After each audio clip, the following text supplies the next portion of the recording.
Chris, welcome to the podcast. Thanks for having me, man. I'm really excited to be here.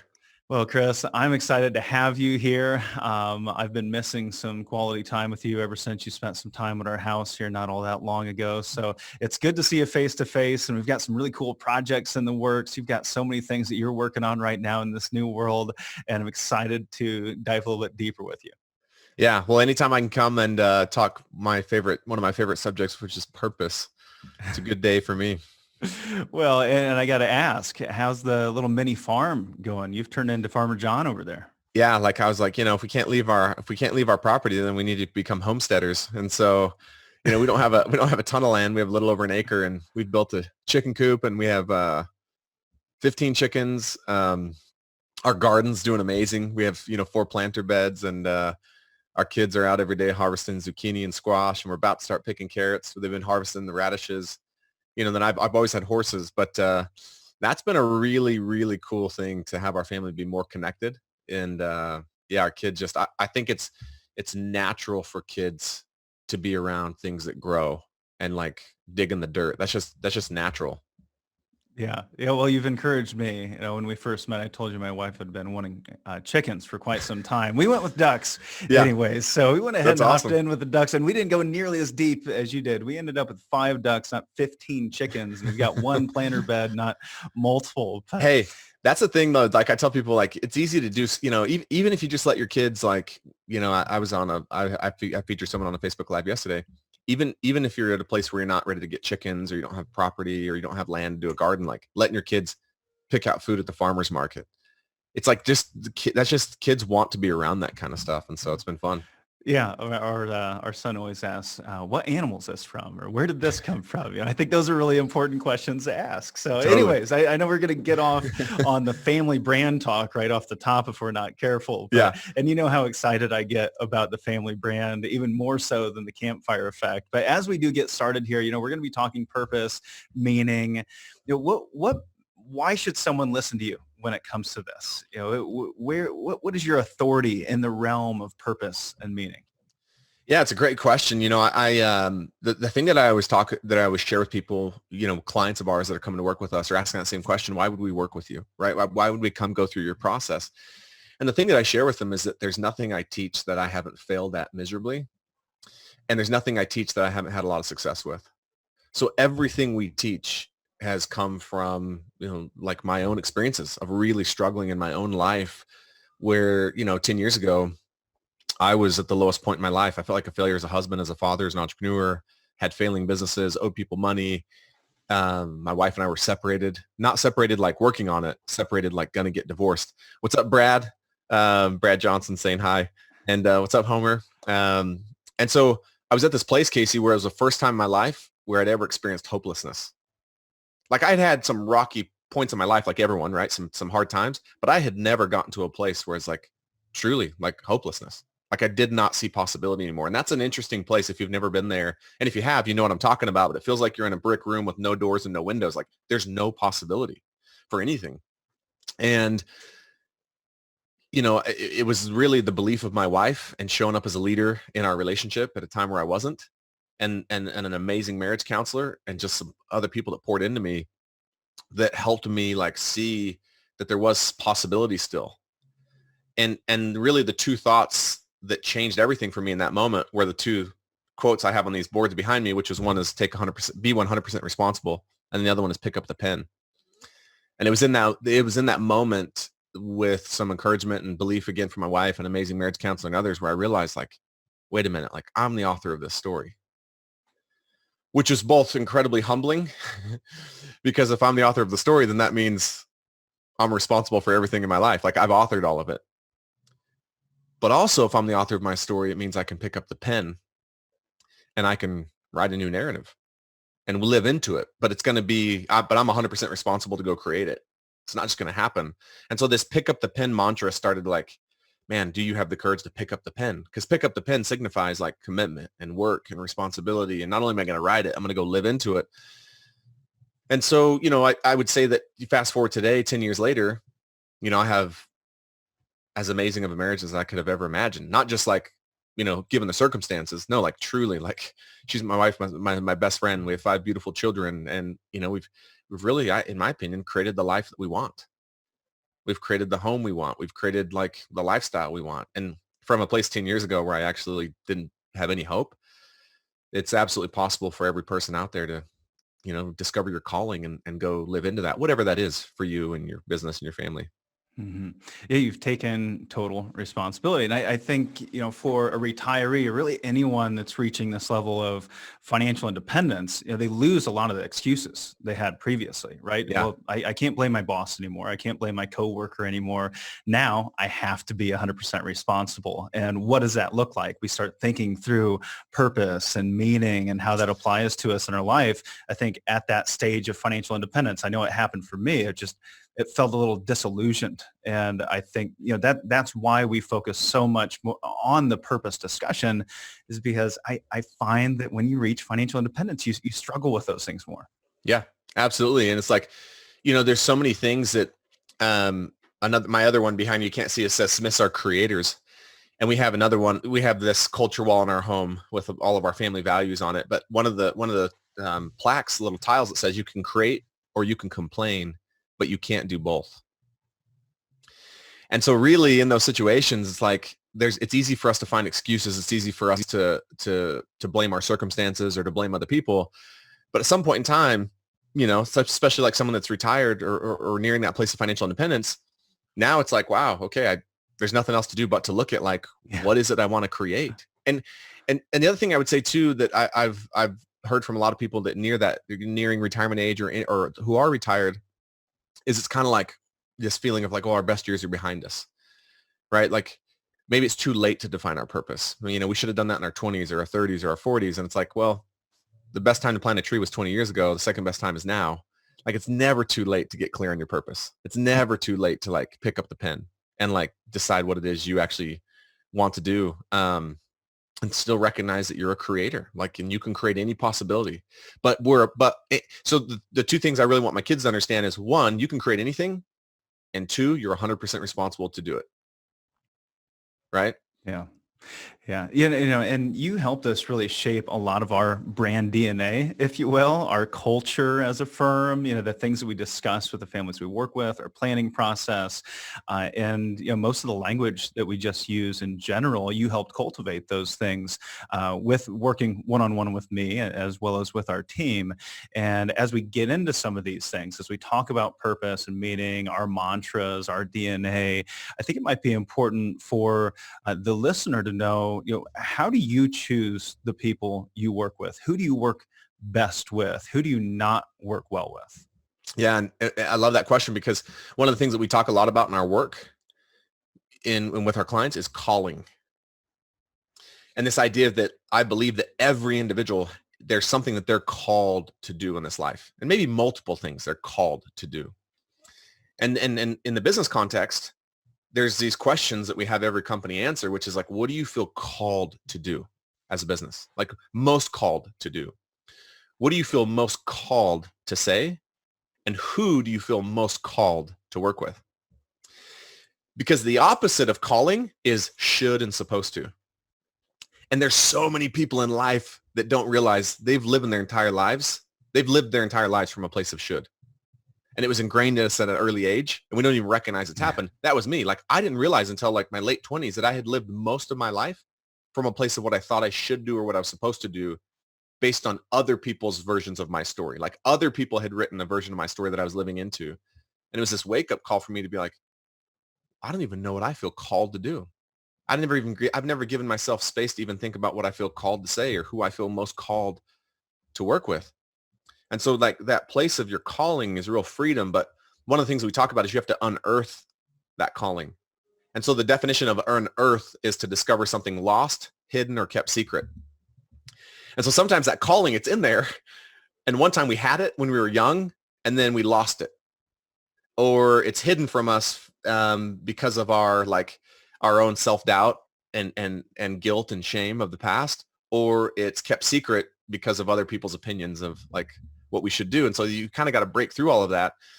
And so when back to that question, it's like, we've learned through a little bit of hard lessons and some wisdom, like I'm only going to work with people I feel called to work with. And the people I feel called to work with are purpose-driven, mission-focused, heart-centered entrepreneurs. And look, if you hear me on a podcast and I talk about purpose and meaning and like calling, and that turns you off, good. Like you are not a fit for us. Like I wouldn't even want to have a conversation with you. I wouldn't even want to like try to convince you that calling and meaning and purpose is important. If it doesn't like resonate with you off the very get-go, then we just shouldn't even have a conversation. Well, that was one of the things that you shared with me because I want to have these deep conversations with the families that work with us. And I said, some people are just, they're turned off by it. They just want to have this, investment-based discussion or financial planning discussion that doesn't go any deeper than really the surface level. And you said, well, then you're going to end up working with the people that want to work with you, that are the best fit. And I think that was really key and very helpful for me, that it allowed me to go all in on purpose. It allowed me to go all in on our whole Retire with Purpose mantra, because that's who we are. And if we turn some people away as a result of that, so be it. They weren't the right fit for us. So I think that was really helpful. But I think there's some confusion around these three things. And this is when you were helping me kind of dig into my past, my purpose, my meaning, and the firm as a whole. We tried to figure out, what is purpose? What is meaning? What is calling? What are these three things? How are they different in your opinion? Calling, meaning, purpose, where do they fall?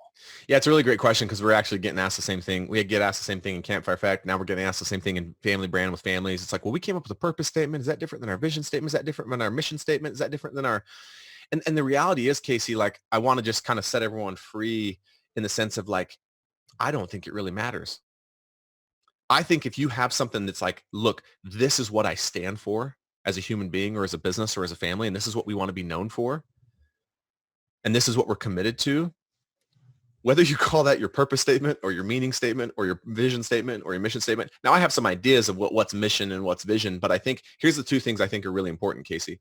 I think it's really important for you as an individual, you as a business, and you as a family to get really clear on who are we committed to being today.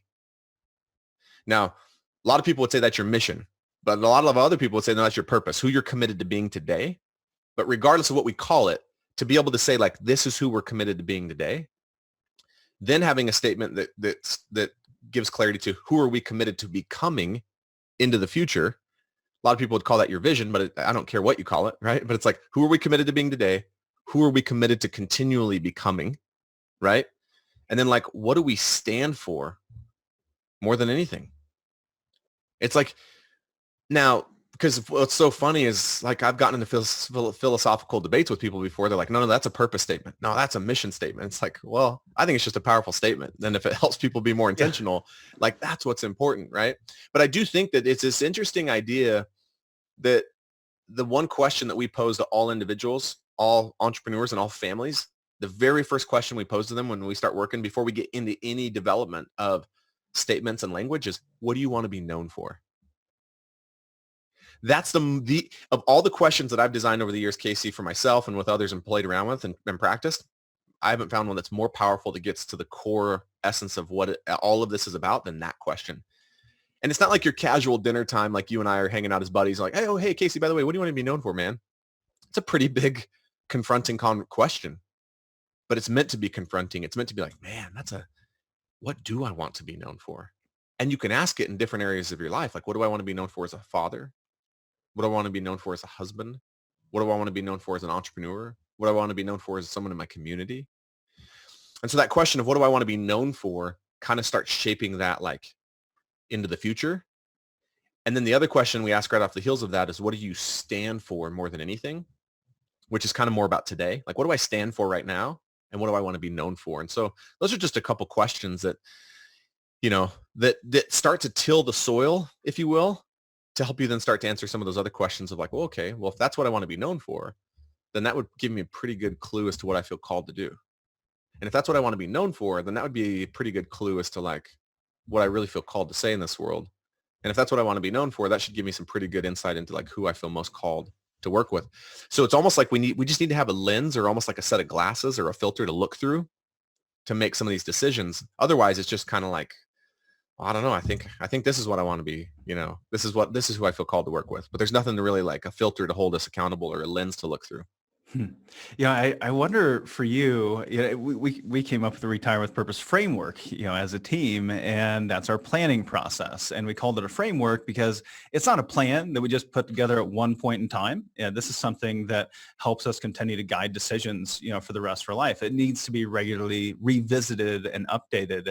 And I wonder how purpose shows up in your life in that way. When it comes to purpose and meaning, how often are you asking yourself these questions that you're talking about right now? Is this just one thing you identify at one point in time? I've nailed it down, or do you continue to watch it evolve? And how do you manage that? It's a great question. Yeah, it's definitely not a one-time event, right? Like this idea of, because whatever that question is of like, what do we want to be known for, and what do I stand for? Man, those that might look very differently when I have like 5 little kids at home versus when I have, 2 kids at home or no kids at home. And so one of the things that my wife and I, and it was her idea, like most good ideas in our family, a few years ago, we would set all these annual goals, tons of them in tons of different areas of our life. And by like January 15th, we'd fallen off the wagon on all of them. Like 2 weeks into the new year, and we're like, oh man, like we'd set ourselves up for failure because there was just so many of them. And it was like, it felt great in December, right, to think about all these things. And my wife was like, okay, no more. Like, I'm tired of like doing all these things and not fulfilling on them. So she goes, why don't we just pick a word for the year that we want to embody, that we feel like would make the biggest difference for our family based on our reflection of the previous year. So when we look back at the previous year and look at the things that went well, look at the things we want to do better, why don't we just pick a word that embodies who we want to be that year and just do our best to like embody that one word. And by having one word, I feel like we accomplished more, became more, and we're committed to more than having all these goals. That's just really worked for us. But it was almost too, Casey, it was almost like that conversation each year of like, well, what do we want to be known for this year? What do we want to stand for as a family this year? Sometimes that conversation would lead us to like shaping and changing our overall like kind of purpose statement, if you will. But it was almost like we had this kind of mini like mission each year. It's like, here's the big mission for the Smith family, like our lifetime mission. But then we're going on these mini missions, right? Every single year as a family. And so I think whatever it is you do as a family that keeps you in the conversation around intentional creation, and that's just really worked for us. And the other thing that we do is we pick a word as a family for the year, but then we each individually pick a word. So each of our kids picks a word, and that's like there. So mine this year, I'm looking at my vision board right now. Mine's present and playful. I wanted to be more present this year as a father, and I wanted to be more playful and fun with my kids. So that's the word I picked this year. That's kind of my mission for the year. And so instead of going to a New Year's Eve party, which we used to do in the past, and it was funny. We'd go on these New Year's Eve parties, Casey, and every year on the drive home, we'd all look at each other as a family and be like, I think we'd have rather just hung out as a family. Like they were fun. You know what I mean? There's nothing wrong with them. And so now we do vision board parties, and we invite maybe one other family over that's probably never done something like that. And we have like some really, really fun like games and food, and like we have a ton of magazines, and like everyone in the family does their vision board. And so like that keeps us in the conversation. Another thing that I would say is one of the things we ask families to do is we ask families to say like, hey, look at a time in your family's life when your family was just working, meaning things were just running smooth and efficient. Like maybe it was a year ago, maybe it was 10 years ago, but like try to identify a period in your family's life where your family was just humming along really well. And then ask yourself, why? What was present in our family at that time that had our family just work so well? Because those are clues. Those are ingredients. And one of the things we identified, Casey, in this is when we had a creation list, like literally we called it creation list. And it was around the very first time years ago, my wife and I started kind of waking up to this idea that like, whoa, we're creators. Like we can go create anything we want. Like that, that was a foreign concept to us. But when we started waking up to it, we had a creation list of we're going to create this home. We're going to create this kind of backyard. We're going to create these experiences in the summer. When we had a creation list as a family, and not all of the things on the creation list were even within our reach. Some of them were far outside of it, but they were still on the list and we were committed to creating it. That kept us in a conversation. And so I think, so those are two things that I think can help keep you in the conversation as a family, that this isn't just a one-time event. It's not just a one-time fun brainstorming session, but it's like, what are we continually committed to creating? And who are we continually committed to being each year as a family? And just giving yourselves opportunities to evaluate that. Because it's like same thing with yours. It's like, yeah, you guys, that's what makes you so valuable as advisors and why people are so lucky to work with Howard Bailey is it's like, you guys aren't just selling a product or you're not just selling a plan. you're selling like a framework and a possibility that is living and breathing.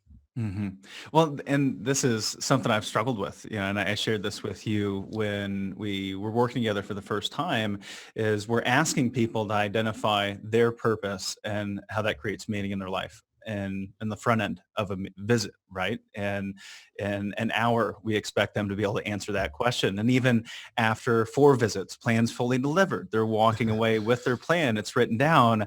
I said, is this, I don't feel like we're done. I don't feel like we can just do it at one point in time. Can we ever really, truly just put one statement down and be done? I Right. think the value in what we're creating, and one is we have this framework. We're going through these visits. We're asking good questions.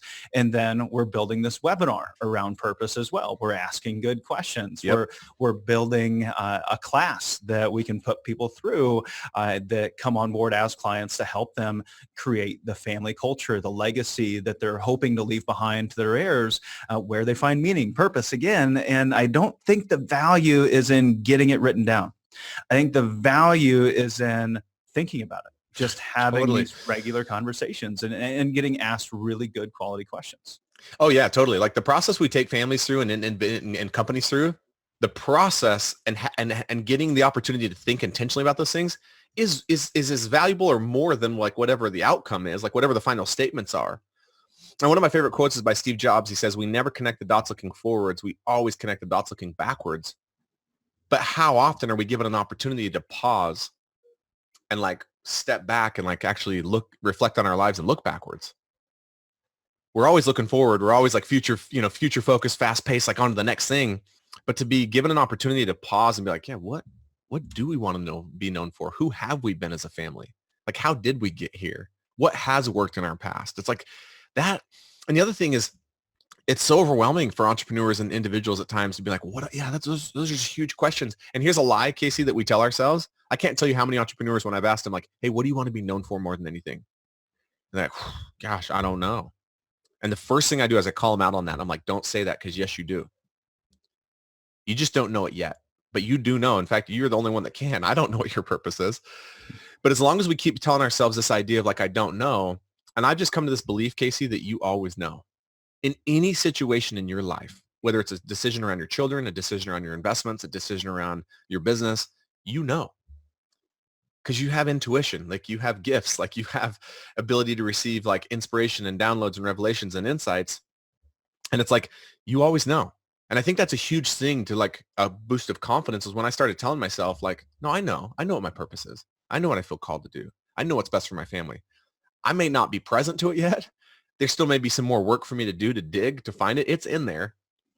But like that's one thing I want everyone on this call that's listening to this podcast is like, you do know what your purpose is. You might need some help from a really amazing team like Casey's to unearth it, but you know. And then the second thing is a lot of people are afraid to be wrong though. It's like, what if I pick the wrong purpose? Or what if I pick the wrong direction? Or what if I pick and I've actually come to this belief, Casey, you're actually only wrong if you don't pick. Mm-hmm. If you pick, you're right. Because one of two things is going to happen. You're either going to pick what you think your purpose is and start going down that road and realize, oh, I was right. Like, and we just continue to, or by picking, you realize not that you were wrong. You realize, oh, it's actually something else. But had I not picked, I would have never realized that. And as a society, we've gotten more and more and more afraid to just pick and make decisions. It's like you're only wrong if you don't pick. It's like in a marketing campaign. It's like, do we target this group or do we target this group? It's like, well, I just can tell you if you pick one, you're right. You're only wrong if you don't pick. It's just like this heaviness we put on this. It's just unnecessary. It's like you want to know if you pick the right mission for your family. Well, pick one and start using it, and you'll know. I think of this like I thought about college. When I went to college, I said, there's all these people doing these general studies, right? So I'm just going to do a general study. And I said, no, I mean, you need to just pick a major. Just pick one and get started. You'll find out if it's right or wrong. So I picked health sciences, couldn't pass a biology class for the life of me. Loved it, but I just couldn't pass the exam. But I was really good at math and I was really good at finance. So then I knew, well, I need to go to it in a different direction. And so you're right. I think just as a society, we're afraid to just commit and make this decision. This is what I'm going to do. And then if it doesn't work out, you make adjustments later. And that leads me into the question, which is, what if we don't have these conversations? What happens if we don't identify our Yeah. purpose, don't talk about purpose with our family, with our spouse, we don't identify it before we start doing our retirement planning? What's that look like? What are the ramifications? Totally. We have someone asked a question here on the. Oh, Nicole says, Chris, do people tell you look like Ryan Reynolds? Nicole, they tell me that I look like a very less funny, less better looking version of Ryan Reynolds. Yes. Yeah, I've actually heard multiple people say that about you. So for those of you that are listening on the podcast right now, if you join our Facebook page, we're going to be conducting interviews like this, and you can pose your questions over here to the guests that we have on, or you can just ask them if they look like Ryan Reynolds, and everybody tells them that. I love these live podcasts, by the way. This is Brad Johnson, I think, did one of his first live podcasts, and it's been amazing. So yeah, what happens if we don't ask these questions? Like what happens if someone like Howard Bailey doesn't ask us these questions? So for those of you who are familiar with the movie Avengers Endgame, and if you're not, it's an awesome movie. I was sitting in the theater with my family, and there's this scene where Thor, right? Like the dude, like the where we look at Thor, and there's these analogies right around like kids who don't even know who Thor is. It's almost like a verb, right? Like, and he's this like divine God from another planet, all strength, all power. And in the movie Avengers Endgame, Thor totally loses his identity, totally forgets who he is, and totally loses, I would say, his purpose. And he has this vision, Casey. Have you seen the movie? Oh, yeah. Half a dozen times. So that scene where he goes back to visit his mom, right? And he's talking to his mom about this, and he's like really out of shape, and he's lost his identity and his purpose and his meaning. And his mom says something to him. And the minute his mom says this line, my wife looks at me because she knows that I'm going to geek out on this line because it's one of the best lines I've ever heard. It's from a movie that isn't real, right? And she, in an effort to help Thor, she said, son, everyone fails at who they're supposed to be. And I thought about that line, and I was like, that's one of the most profound lines I've ever heard in my life. Like that sums up my entire life. Like when I was trying to be who I was supposed to be, it's impossible to be successful at who you're supposed to be because that's not who you are. Who you are is not who you're supposed to be or who you should be or who you need to be. Anytime we're in supposed to be or should be or need to be, that's someone else's version of us. Who we are, that's our version. So she says, everyone fails at who they're supposed to be. She said, son, the true measure of a person, of a hero, is how well they succeed at being who they are. And the reason I tell that story, Casey, is I think what happens if we don't ask ourselves these questions, or if someone else doesn't ask us, we might spend a lifetime being who we're supposed to be and who we should be and who we think we need to be versus who we truly are. I think about this from a planning perspective. I mean, a life planning perspective, a financial planning perspective.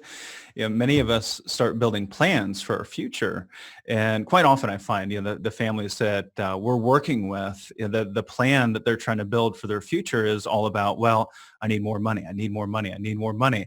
Yeah, many of us are. It's just ingrained and built in us from a very young age that it's all about the numbers. It's all about the balance sheet, and it's not anymore. But Right. If you don't think deeply about purpose, what's the purpose of the money? What is the purpose of my life? What do I hope happens at the end of life? It's probably not, well, I want to have $10 million that I get to leave behind. Totally. And the other thing with that, Casey, is it's like, whenever you ask them like, hey, what has you come into our office today? And like, what's the purpose of, why you're wanting to put a plan together? And it would be fascinating to actually ask them, okay, is that answer because that's what you truly feel called to do with the money and that's what you really want to do and it aligns with your purpose? Or is that what you think you should do or what you're supposed to do? It's like, they probably would have to sit there and be like, wow, actually, I don't know. But if you gave them enough space, most people would realize, no, I guess that's what I think I should do. That's what I've always been taught I'm supposed to do. Right. But if you like, what would it actually, and with planning, Casey, you and I have talked about this, most people planning is all around like tomorrow, someday.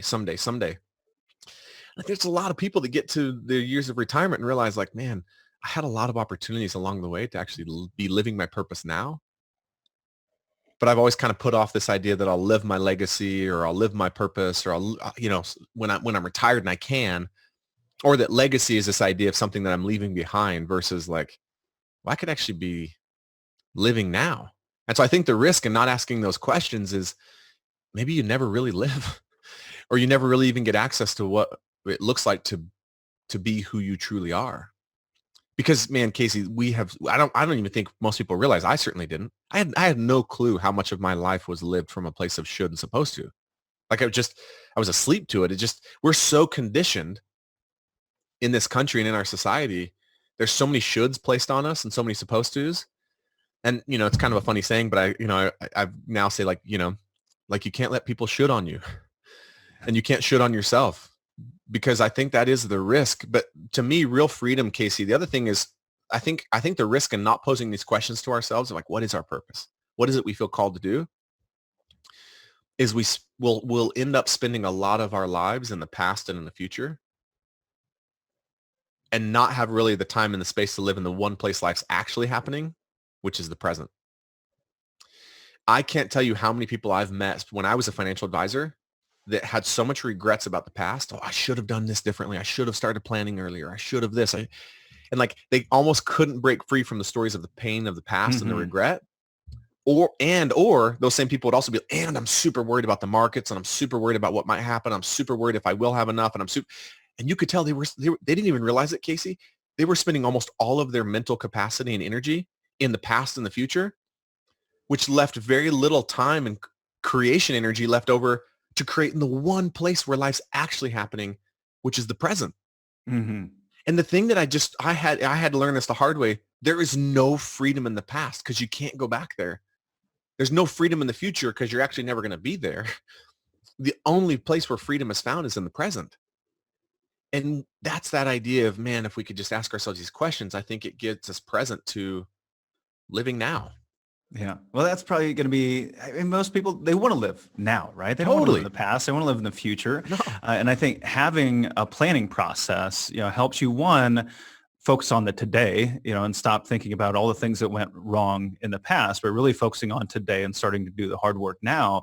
And then it eliminates a lot of those concerns that are keeping you in the future. You're thinking about, well, will I have enough? Or what about taxes going up? What about what happens in Washington, the stock market? If we can focus on eliminating a lot of those liabilities and focusing on building a plan around the present, then we can let go of the past. We can let go of the future and really live present and where we're at today. Totally. Like I don't know. I know that I'm not going to get to the end of my life and be like, you know what? I just wish I would have worried about the past a little bit more. I wish I'd have fretted about the future a little bit more. It's like, no, it's like, man, I'm going to realize like, man, I had more opportunities to live in the present, and live life now.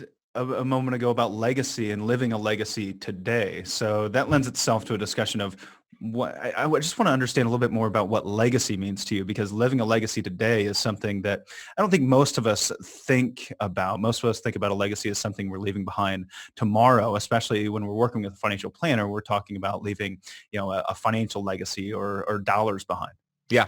So here's something that I believe, Casey, that like might be tough medicine for someone to hear if they don't want to believe this, but like my true belief is that like when you look at when you measure your life and you look at the life you lived and the legacy that life will create, and you took someone that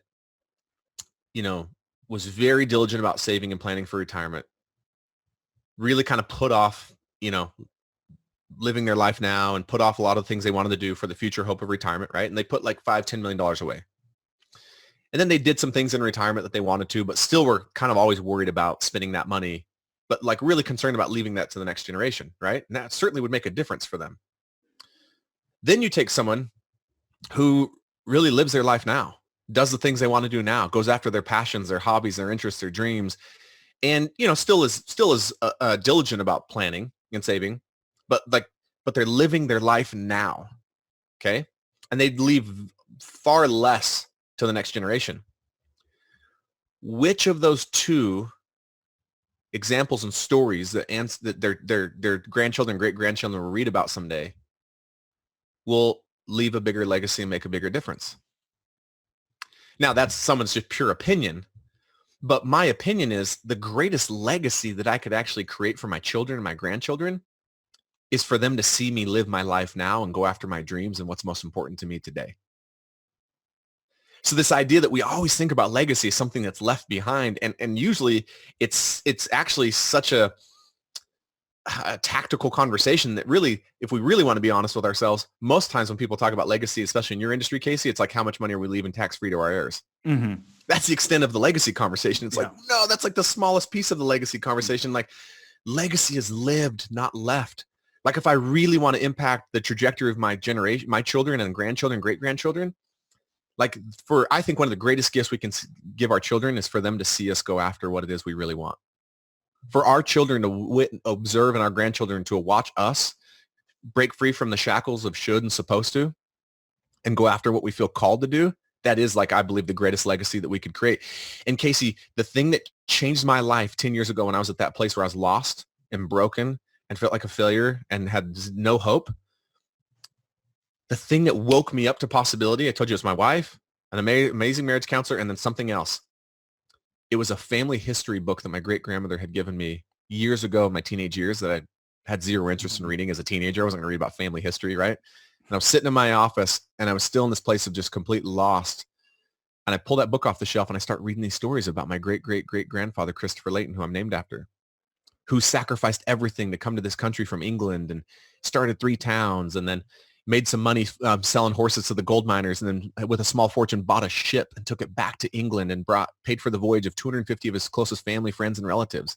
And then I read the story of Ann Patton Peterson, my great-great-great-grandmother, who suffered from illness her whole life miserably, but yet served and like delivered over 300 babies in Mesa when it was a pioneer town, was a midwife. And I like read these stories of these like people who lived their legacy. I read stories of people who went after their dreams and made sacrifices. And I was like, you mean that's who I am? Like, if these are my family and they could create towns and like buy ships and like serve people. And if they would have left a ton of money, like that had gotten passed down to I would have just been grateful for the money, I guess, but I would have had no connection.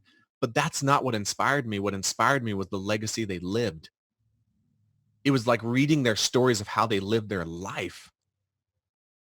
And like, if you said, hey, Chris, you can either leave your kids $5 million, but you're going to work a lot. You're going to be gone a lot. You're going to just kind of grind away and do what you should and you're supposed to. Or Chris, your kids can like really watch you go after your dreams and you leave them nothing. What do you think will have a greater impact on them? I really firmly believe it would be my kids watching me go after my dreams and like live my life and like get clear on my purpose and my mission. So I just think there's an opportunity. And I'm not saying you can't have both. I don't want to paint a picture of either or. You can have an and where you do that and still leave the money and still be really diligent about planning. But I would love to change the global conversation, as well as I know other advisors would too, around this like what legacy really is. Well, I guess the focus is in the wrong place. I wanted to take this to, how do we guide our legacy, our financial legacy after we're gone? And I think you've answered it. It's this living by example, essentially. Let's just go ahead and start living by example, the way that we want them to treat the finances that we're going to leave behind by default, whether we want to or not. Let's just simply live this by example and show up to influence them. But then that lends itself a question, because I was talking to a client the other day who said, I just realized we didn't do the best job raising our kids to be where we would want them to be. And at this point, we feel like it's just too late. They're in their 30s, they're in their 40s, and we shouldn't be telling them what to do. And even if we did, will they even listen to us? Yeah. Have we lost control? And at this point, we're thinking that because of this, we might want to leave majority of our life savings, if not all of it, to charity. Have you ever read that list, Casey, about the number of millionaires that were like, didn't make it big until their 40s and 50s? I mean, I think probably if you just Google it, like some insane names are on that list of people who didn't really make their impact, or like even come close to making their impact. Like by society standards, were miserable failures, and yet in their 40s and 50s. And it's just like that. And I know how discouraging that must feel. Or I don't know. I can imagine how discouraging that must feel to have that realization of, man, we feel like we didn't do enough for our kids. And like, maybe it's too late. And I just want to like I didn't wake up to this possibility, until like my late 20s. And I have a long way to go, but I've done a 360-degree turnaround in my life and what's possible and what we've created. And so I just want every family out there. It's like, it's never too late. Like that family you're talking about, Casey, it's absolutely, I believe, not too late for that couple to start being more intentional about living their purpose now and being more intentional about like enrolling their children in that. Like maybe what a powerful thing to do as parents would be to go to those kids and say, hey guys, we just want to acknowledge something with you.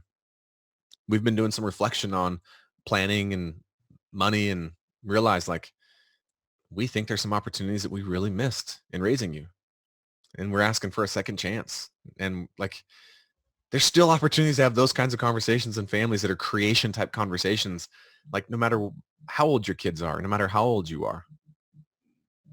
Well, I'm wondering how we're starting that conversation. I know you've built Family Brand, which is just an amazing thing. And maybe we need to share a little bit about what Family Brand is. But now we're applying those Family Brand principles to individuals that are at or near retirement and trying to build their family's culture. So maybe just talk us through, what does it look like? You're beta testing this with a couple of the families that we work with right now. What's it Sure. look like working with someone who doesn't have a young family? I think of the Family Brand as something that was really built for someone with a young family like you or I, Yeah. versus someone that's at or near retirement. Compare and contrast the two. Yeah, it's a great question. When we first launched Family Brand, which really Family Brand is just the Campfire Effect for families. So the same process that I work with entrepreneurs, amazing entrepreneurs like Casey, we just, do it for families with Family Brand. We were shocked, Casey, because when we first launched it, we thought the same thing. Oh, this will be for young, families with young children. And I say young children all the way up to maybe high school, but definitely still in the home. And then all of a sudden we have one of the first people to go through Campfire Effect was a couple who's an empty nesters with 4 grown sons who are all out of the house. And they're like, well, we want to do this. And we gave them some advice about how to go enroll their 4 sons in it. And they did. 2 of them were a little bit reluctant. And then after the first meeting, were totally bought in. And they collectively created their Family Brand. We had a couple who went through this as no kids yet. And they're engaged. They weren't even married. We've had single individuals go through this that someday want to have a family.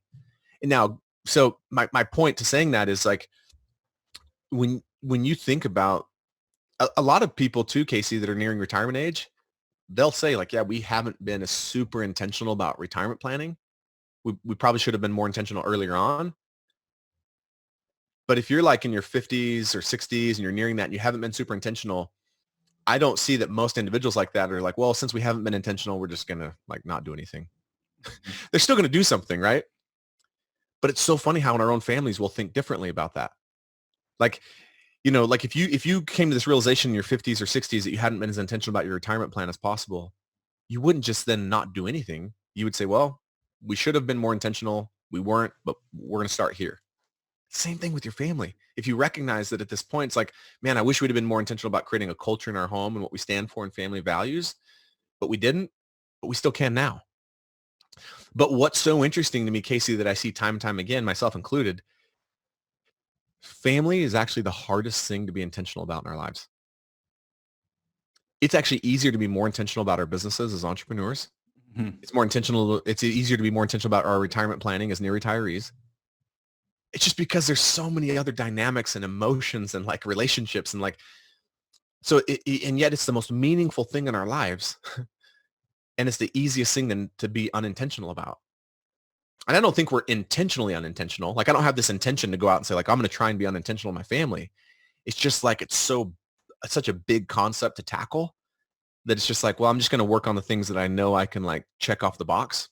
And I'm saying myself included, like, if you gave me the choice between, hey, Chris, you've got some real dynamics that need to be dealt with in your home between some relationships going on, and you can either tackle that or you can go enroll a new client.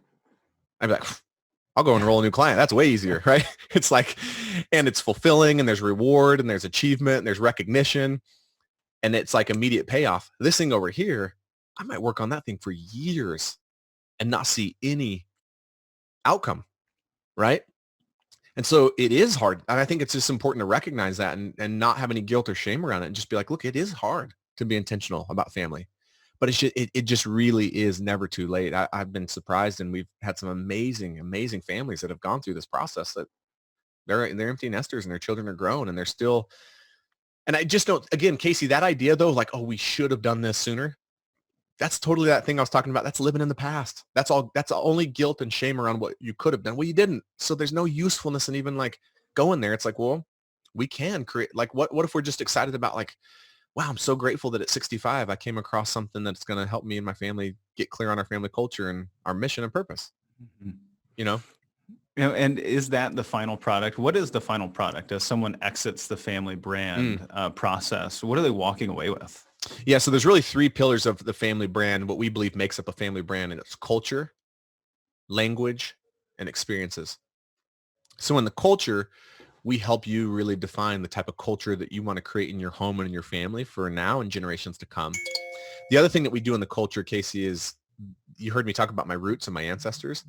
Um, there's this growing body of research out there that actually says that one of the greatest indicators of a child's future well-being is how much they know about their ancestors and their heritage and where they come from. So we provide some resources for families to start to actually do a little bit of that work and find some really inspiring stories of people in their past. And then in the language, we help them create what the world would refer to as their mission, vision, values. But it's this really like, here's what we stand for. Smiths are, Smiths do, Smiths create, right? Real language around it that you can put on a wall, that you can recite as a family. Like, and so that's the language component. And then the experiences, we've just found that most families have what we call a connection blueprint, like things that just have their family work that might be totally different than one that has another family work. But to get out on paper, like, here's the things that have our family be really connected. And so those are the things they walk away with: the culture, the language, and this blueprint of how to continually create experiences that just have their family be connected. And here's the thing, Casey, all of it though, all of it is a scheme. It's a good scheme, but all of that is a scheme to just accomplish two things in a family. The first is, if we can get inside of homes and help every individual in that family love themselves, that's a huge mission. Because look, to a degree, none of this matters to me if like kids inside of a home or even parents don't love who they are. Like they'll never recognize like what they're capable of if they don't love themselves. And then secondly, the other kind of, scheme of this is to flip on what we call the creator switch inside homes and just wake people up to creation. Like, yeah, you can create anything you want as a family. And or that 5-year-old kid in there, it's like in that home, it's like, you can create it whatever you want, man. Don't ever let the world shit on you. Like, don't ever let the world tell you what you're supposed to be. Like, you can create. So if we can flip on the creator switch and help individuals of that family love themselves, then I feel like we've accomplished our purpose. And yeah, the mission, the vision, the values, that's amazing. Well, and ideally, I would imagine you'd want the kids involved in this. And with a young 100%. family, I've seen you do this. And you have just amazing roundtable discussions with your family and get them really involved in just the whole, everything, when it comes to the family. But then as time goes on, you get adult children and then you have Totally. grandchildren. And obviously, it'd be ideal if you could involve the grandchildren and the children in the process of identifying that family brand. But that may be difficult. You've got enough kids that it's going to be impossible at some point to get them all on one Zoom call when they have their own families. Sure. So once we have this, once we've dialed in, our culture, our language, our experiences, we've identified what we want that family brand to be. How do we bring our adult children into the conversation? How do we present it to them and it not feel overbearing? Yeah, it's a great question. And the same principles that we apply when we do it with teams and Campfire Effect is what we've applied to family brand. Because same thing, Casey, like I take you through Campfire Effect and you're like, wow, this is amazing. Like I'm feeling this. It's like, well, none of that matters to a degree unless your team does too. Mm-hmm. So we've got to figure out how to have your team really not just buy into this, but really feel like they're part of it. And one of the quotes I love around this is, those who help plan the battle don't battle the plan. And so, like, for example, our kids have helped shape our values. And so, for example, one of our values, Casey, is Smiths love and support one another. Well, if my kids are out there having an argument and fighting, which they do, I can just be like, hey, guys, look, remember what we came up with? Remember what you helped create? Smiths love and support one another. And there's such a likelihood of them being like, gosh, he's right. Like, Dad, that's not just Dad saying that he's using on us. We helped create that, right? And so the more you can involve your children in the creation of the language, right? Like, what is our mission? Like, we believe. What is our vision we are committed to, which is how we encourage families to start those. And then what is our values? And one of the things, this is a little tip, if you want to start working on your values now, you probably noticed in ours, all of our values start with Smiths are, Smiths do. I think that's so much more powerful than just saying our values are and then listing them off. But when you attach your last name to each value, because your last name is part of your identity, it's part of your brand, right? But but if there was a situation where a couple came up with it on their own and then wanted to enroll their children in what they've created, my biggest piece of advice, Casey, would not be, hey, here's what we created and we want to share it with you. Like, this is final. It's like, hey, we've been going through this process and we've come up with some ideas and we totally want to get your guys' opinion on, like, do you align with this? Would you change something? Would you help us shape these? And the likelihood is they probably won't change much of it. But that's different than saying, hey, here's what we came up with. You adopt them versus, hey, here's what we're working on. We'd love to get your advice and have you help us, like, really shape it. Yeah.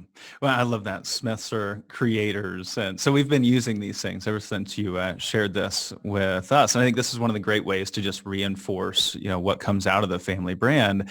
And, our son's riding his bike. Weeds do hard things, right? And that one is by far my favorite of all the mantras that you have. Weeds do hard things or Smiths do hard things.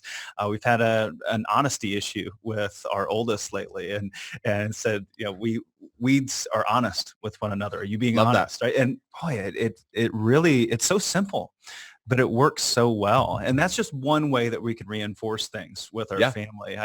I think about this in the corporate environment where you develop all these values, develop a mission statement, a vision statement, you throw it on the wall. And then every time you talk about it with the team, you're supposed to talk about these things at every team meeting. It just feels like a grind, and it feels like it kind of goes in one ear and out the other.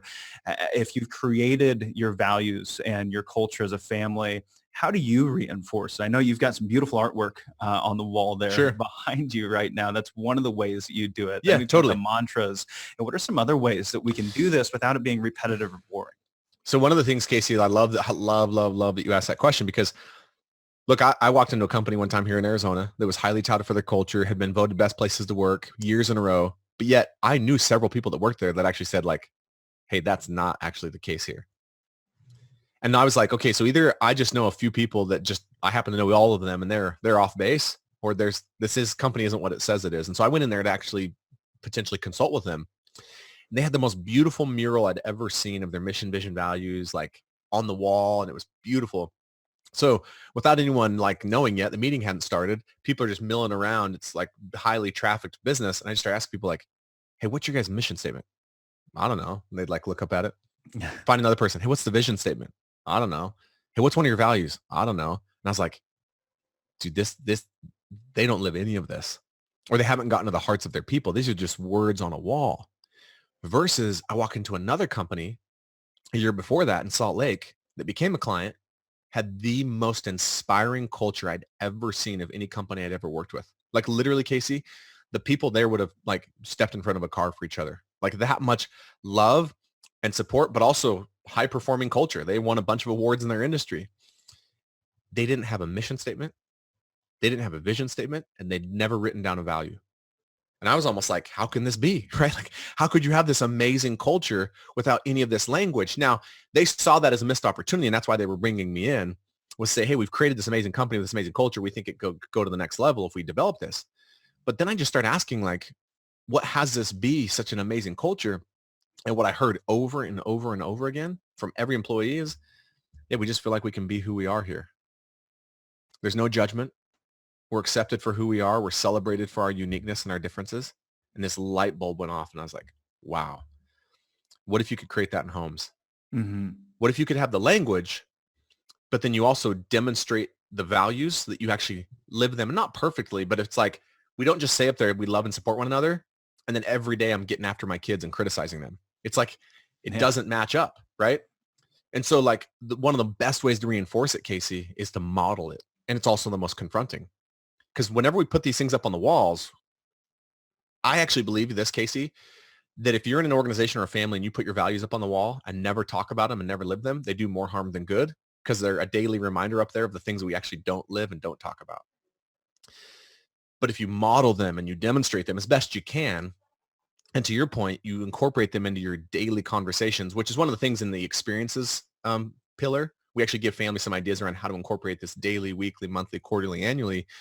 But I can tell you this too, it's so much more powerful. Like if my kid, like if, for example, if your son is being dishonest, rather than like getting after him and criticizing him and making him feel like bad for who he is, Hmm. it's so much more powerful to just be like, hey buddy, dude, remember what we said? Like Casey, weeds are honest. It's just like such a more powerful place to come from to and it's not like you're saying he's wrong. It's more reminding him of like, hey, here's who we are and here's who you are. Hmm. And so I think, just reinforcing it is the daily living of it and really looking and asking ourselves like, man, am I being a model and a demonstration of this to my kids? Like when I say Smiths do hard things, am I doing hard things? When I say Smiths are creators, am I That's been creating? so helpful for me. When I started doing that, I realized he didn't understand there was something wrong with lying, right? He thought, well, what do you mean we don't lie to each other? Right.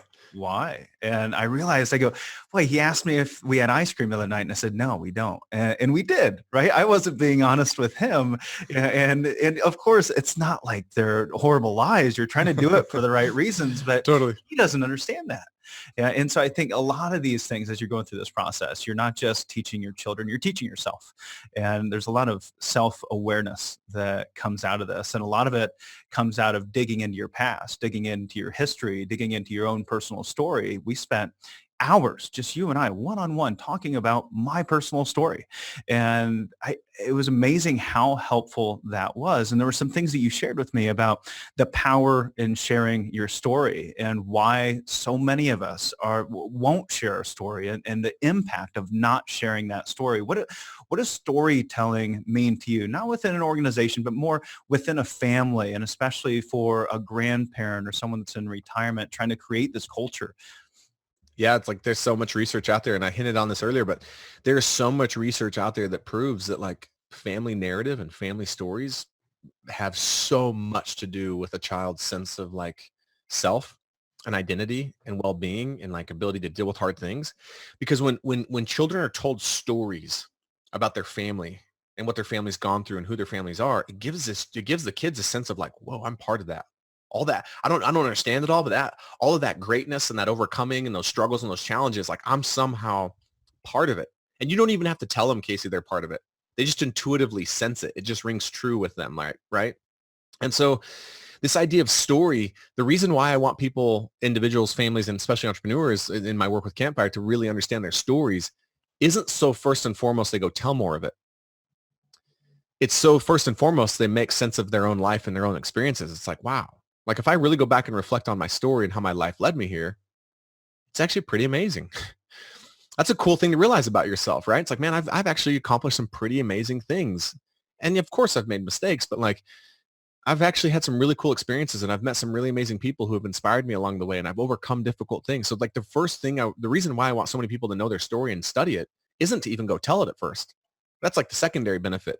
It's for you to see your own like truth in it, for you to see your own calling in it and how your life led you here and like have this awareness of like, because I think one of the things that we really are hesitant to do as human beings is we're really hesitant to acknowledge how much we matter. It's weird to say. It's like, yeah, you don't talk about yourself. You don't talk about how great Hmm. you are. You don't talk Yeah. about how much you matter. It's like, no, no, no. That's a lie. Like the more people realize they matter, the more people realize how amazing they are, the more they're free to be themselves and make a difference for other people. And so that's why I want families to be telling stories and individuals to discover theirs is because one, it just allows you to see that you really are on purpose and your life really has led you somewhere. And then when you share those stories, the power of like, the possibility it creates when a family, like when a grandchild hears a grandfather tell their story or a grandmother or hears the grandfather tell a story about their great grandfather that they never met. I know this, when we tell our kids stories about their ancestors, they will sit there for hours without a device, without any distractions, and just like can't get enough of it. And I think it just touches something in them. Like that's me. Like I'm part of that. Like that guy that came over here on the boat from England and sacrificed everything. They somehow make the connection without us even having to make it for them. Like I'm part of that. It's awesome. Yeah, I think there's been so much power, mainly in not learning my story to tell other people, but in learning my story to be able to understand myself better and my value in the world.